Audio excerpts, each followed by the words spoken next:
Ide e batizai a todos, povos e nações, em nome do Pai e do Filho e do Espírito Santo. Mais uma vez estou aqui neste canal, que peço que você já se inscreva, compartilhe, curta e se inscreva, o que é muito importante, se você puder fazê-lo, para que a gente possa continuar aqui a compartilhar a palavra de Deus. Este domingo é o último de maio, é o domingo da Santíssima Trindade, a solenidade da Santíssima Trindade, e o evangelho que nós vamos compartilhar é de Mateus, capítulo 28, 16 a 20. Mateus 28, 16 a 20. O evangelho de Mateus, é preciso dizer, nele o que norteia todo esse evangelho de Jesus Cristo, segundo Mateus, é que Jesus manifesta a presença de Deus. Em Jesus está a presença de Deus. Então, de fato, lá no início da sua obra, no Evangelho de Mateus, no versículo 23, lá no seu primeiro capítulo já, o evangelista especifica o significado de Emanuel, que é o nome de Jesus, ao qual ele explica que significa Deus está conosco. Deus conosco, Emanuel. Então, agora, com Jesus, não é mais necessário o ser humano desesperadamente procurar um Deus dificílimo de se encontrar, distante, mas é preciso acolher a esse Deus. Já não é procurar um Deus que naquela concepção é sempre inatingível, distante, mas é agora com Jesus como um Deus e como Deus ir na direção ao encontro da humanidade, das pessoas. E em Mateus também se manifesta também Mateus na sua obra que com Jesus o ser humano não vive mais para Deus, mas o ser humano, tendo acolhido, vive de Deus. Este é o tema, então, que norteia este evangelho e que o evangelista Mateus desenvolve ao longo de toda a sua narrativa. Mais ou menos lá pela metade do evangelho, no capítulo 18, no versículo 20, Jesus afirmava que onde 2 ou 3 estiverem aí reunidos em meu nome, eu estarei no meio deles, estarei presente. Portanto, aqui, nas últimas palavras com as quais conclui o Evangelho de Mateus, Jesus dá essa ordem segura, essa certeza. Eis que estou convosco todos os dias. Portanto, este é o tema do Evangelho que conduz o Evangelho inteiro. O mandato final que Jesus dá aos seus discípulos se refere à conclusão do último livro da Bíblia judaica.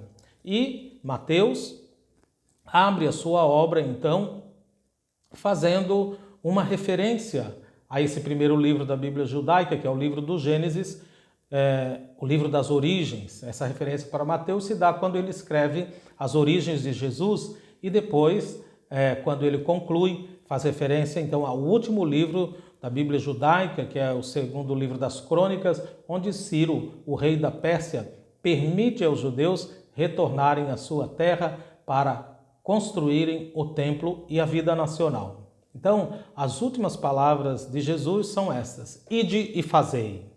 É como se Jesus estivesse dando estas duas ordens fortes, imperativas.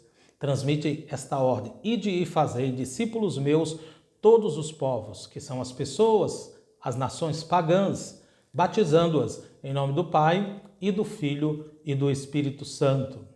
É por isso, então, que a igreja escolheu esta passagem para esta festa da Santíssima Trindade.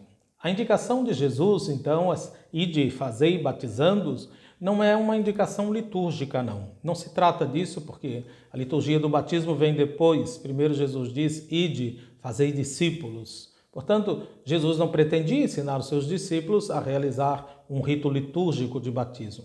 É importante lembrar que o termo batizar significa imergir, impregnar.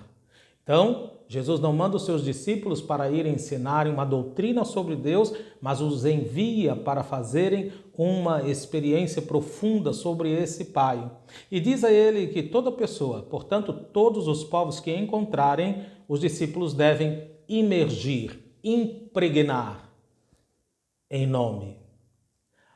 Fazer algo em nome de alguém, como Jesus diz, batizando-as em nome do Pai, do Filho e do Espírito Santo, significa tocar a profunda realidade do indivíduo que traz aquele nome. Nesse caso, Deus, o Pai, o Filho e o Espírito Santo, porque essa é a profunda identidade do que cada nome indica. Então, os discípulos são enviados a levarem as pessoas a se impregnarem da profunda realidade de Deus. Não podemos compreender que isso seja só um rito de batismo, então. Quando nós lemos em nome do Pai, é bom lembrar que na língua judaica não existe um termo para pais, como a gente diz, pais, os pais de alguém, no sentido de genitores. Há apenas um termo, um pai que gera. Quando nós dissemos os genitores, os pais de alguém, a gente está se referindo aos dois que geraram, mas na língua judaica não tem. É um termo para pai, considerando que só o pai que gera. E a mãe, por sua vez, dá à luz, faz a gestação, por isso mesmo, o pai então é aquele que gera a vida, o pai é a fonte da vida. Já quando a gente lê em nome do Filho, e de batizar em nome do Pai, e agora em nome do Filho, nós lembramos que o Filho é aquele que, acolhendo a força de vida, aquela força geradora do Pai, do qual foi gerado, e esse Filho se realiza plenamente, e é por isso que nele está a realização de todos os planos, de todos os desígnios do Pai. Lembro agora então que quando lemos batizai no Espírito Santo, e Espírito Santo não só pela sua qualidade elevada, mas sobretudo porque ele santifica, né? A sua atividade que é santificar, então quando o homem acolhe essa força, porque Espírito é força, essa energia divina que vem de Deus, que nós dizemos que é, portanto, o Espírito Santo, este ser humano, quando acolhe essa força, ele é gradualmente separado da força do mal e das trevas. Este é o mandato que Jesus dá então aos seus discípulos. Depois, Jesus diz aos seus discípulos, ao enviá-los, então, batizando-os em nome do Pai, do Filho e do Espírito Santo, e agora acrescenta, ensinando-os a observar tudo o que eu vos ordenei. Na verdade, observar aqui significa praticar, obviamente. Também é importante observar o termo ordenar, tudo o que vos ordenei, porque a última vez que ele aparece, a única vez que ele aparece, é com referência às bem-aventuranças. Então, agora Jesus se coloca sobre o monte da ressurreição, que para Mateus é o mesmo monte das bem-aventuranças, e convida os discípulos a irem e a praticarem, ide e fazei, ide e observai. Significa então que a missão dos discípulos não é ir para transmitir uma doutrina sobre quem é Deus. Não, é ir para fazer uma experiência de que Deus é Pai. E essa experiência se faz através do amor e da prática da partilha que foram formuladas lá nas bem-aventuranças, reassumidas por Jesus nas bem-aventuranças. Depois, no final, as últimas e fortíssimas e confortadoras palavras de Jesus. Eis que eu estou convosco todos os dias até o fim do mundo. Que é preciso dizer que a tradução até o fim do mundo não formulou uma expressão muito boa, não.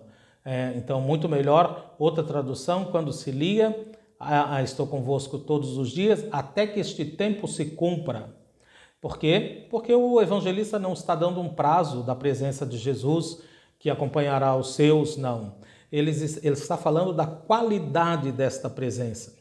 Jesus assegura à sua comunidade, a comunidade dos discípulos, que se praticarem as bem-aventuranças e se levarem as pessoas que encontrarem pelo caminho a fazerem a experiência de Deus como fonte de vida, como energia de amor, como força de amor, a sua presença entre a comunidade está garantida. Depois, dissemos ainda há pouco que Mateus conclui o seu evangelho com as palavras que finalizam o último livro da Bíblia judaica, que é o segundo livro das Crônicas, fazendo referência àquele convite de Ciro para construir o templo. Porque o novo templo agora não será um templo estático, não é? É a conclusão deste evangelho com referência a esse envio do rei Ciro para construir esse templo.